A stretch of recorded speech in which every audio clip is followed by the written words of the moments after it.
accompagne. À 20 ans, Patrice Régis n'a qu'une idée en tête, trouver un emploi.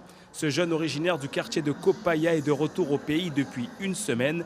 Il voit dans ce rendez-vous une véritable opportunité de décrocher un emploi. J'ai vu quelques entreprises qui proposaient un poste d'électricien. Là, je vais aller voir et on verra ce que ça va donner. Je viens de sortir d'une formation d'électricien du bâtiment au CFSMA, le centre de formation de Périgueux qui est en France. Et je suis parti grâce au RSMA de la Guyane. Et j'ai eu des stages avec Bouygues aussi, Bouygues Énergie, pendant 1 mois, 2 semaines. Et je suis un jeune assez dynamique, assez minutieux sur mon travail aussi. Et quand j'aime, je me donne à fond. Pour cette halte dans ce centre commercial, près d'une centaine d'emplois est proposé. Parmi les participants, des étudiants.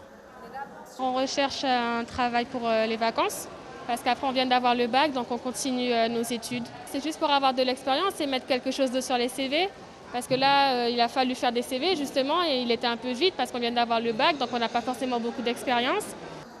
Un des principaux objectifs de cette caravane est de repérer les invisibles, un jargon utilisé par les professionnels de l'insertion, ces jeunes que l'on ne voit pas et qui sont souvent confrontés à des problèmes de mobilité. Si tu ne vas pas à l'emploi, l'emploi vient à toi. Si tu ne vas pas à la formation vient à toi. En fait, le concept, c'est ça. On a à peu près plus de 1000 jeunes et pas jeunes qu'on a rencontrés dans ces caravanes-là.